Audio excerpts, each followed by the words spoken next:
अस्सलामुअलैकुम। Discrete math with application का हम chapter number 7 mathematical addition and binomial theorem discuss कर रहे थे। लास्ट लेक्चर में हमने चैप्टर नंबर 7 की एक्सरसाइज 7.1 का क्वेश्चन नंबर 2 डिस्कस किया था। आज हम इस वीडियो में एक्सरसाइज 7.1 का क्वेश्चन नंबर 3 डिस्कस करेंगे। क्वेश्चन नंबर 3 में वो ये कहता है, using the mathematical addition to prove the following formula from every positive integer n 2 plus 6 plus 18 plus up to so on 2 multiplied by 3 की power n minus 1 is equal to 3 की power n minus 1। हमने ये prove करना है क्या ये जो formula है मैथमेटिकल एडिशन मेथड से क्या ये ट्रू है कि फॉल्स, और जो n है वो हमारे पास कोई भी पॉजिटिव इंटीजर है। इस क्वेश्चन को आज हमने डिस्कस करना है। हमारे पास मैथमेटिकल एडिशन मेथड के 3 मेथड होते थे। फर्स्ट मेथड हमारे पास होता था for n is equal to 1 पे हमने चेक करना है क्या हमारा फार्मूला ट्रू है कि नहीं। फिर हमारे पास सेकंड स्टेप होता था for n is equal to k पे हम सपोज करते थे, और फिर थर्ड स्टेप में हम n is equal to k plus 1 पे हम फार्मूला फाइंड करते थे।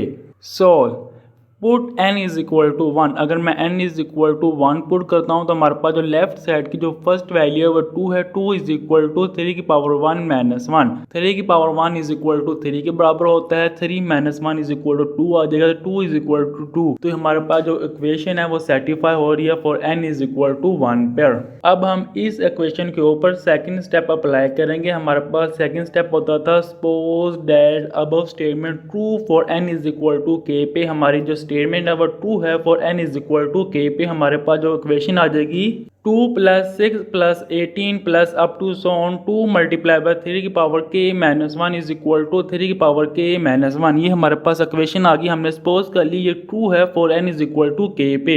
अब हमने फाइंड करना है इक्वेशन को for n is equal to k plus 1 पे। To prove the above statement for n is equal to k plus 1 हमने n is equal to k plus 1 पे ये इक्वेशन चेक करनी क्या ट्रू है कि फॉल्स। हमने इस स्टेप में करना क्या होता है, जो हमारे पास लेफ्ट साइड की लास्ट जो वैल्यू होती है उसमें हमने k की जगह k प्लस 1 लिख देना है और दोनों साइड पे ऐड कर देना है। तो हमारे पास जो इक्वेशन आएगी 2 plus 6 plus 18 plus up to so on 2 multiply by 3 की power k minus 1 plus 2 multiply by 3 की power k plus 1 minus 1 is equal to 3 की power k minus 1 plus 2 multiply by 3 की पावर k प्लस 1 माइनस 1। अब हमने इसको solve करना है। हमने किसी तरह बनाना है 3 की पावर k माइनस 1 माइनस 1 को, क्योंकि कहाँ पे k है हमने वहाँ पे k प्लस 1 बना लिया तो हमारी जो स्टेटमेंट है वो ट्रू हो जाएगी।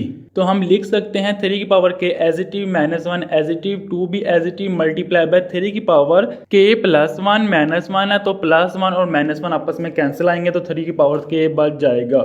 फिर हम लिख सकते हैं 3 की power k plus 2 multiply by 3 की पावर k माइनस 1 हमने इनको अरेंज कर लिया है। अब हमने जो फर्स्ट 2 वैल्यू इसमें से हमारे पास 3 की पावर k कॉमन आ रहा है तो हमारे पास इक्वेशन आएगी 3 की power k into 1 plus 2 minus 1। 1 plus 2 हमारे पास 3 के बराबर होता है तो 3 की power k multiply by 3 minus 1। अब हमारे पास जो बेस सेम है पावर क्या हो जाएगी आपस में ऐड हो जाएगी। 3 की पावर k हमारे पास एक वैल्यू और 3 की पावर 1 हमारे पास दूसरी वैल्यू है तो हमारे पास आएगी 3 की पावर k प्लस 1 माइनस 1 आ जाएगी। हमने यही फाइंड करना था क्योंकि हमारे पास जो लेफ्ट साइड पे राइट साइड पे जो वैल्यू थी 3 की पावर k प्लस 1 माइनस 1 हमने ये फाइंड करना था कहाँ पे k है वहाँ पे हमें k प्लस 1 नजर आ रहा है। तो हमारे पास जो इक्वेशन है वो प्रूव हो गया। Hence the given statement is true for integer value of n। हमारे पास इक्वेशन जो है ये ट्रू है for any integer value n के लिए। तो उम्मीद है आपको एक्सरसाइज 7.1 का क्वेश्चन नंबर 3 समझ आ गया होगा। इंशाल्लाह नेक्स्ट वीडियो में हम एक्सरसाइज 7.1 का क्वेश्चन नंबर 4 डिस्कस करेंगे। तब तक अल्लाह हाफिज।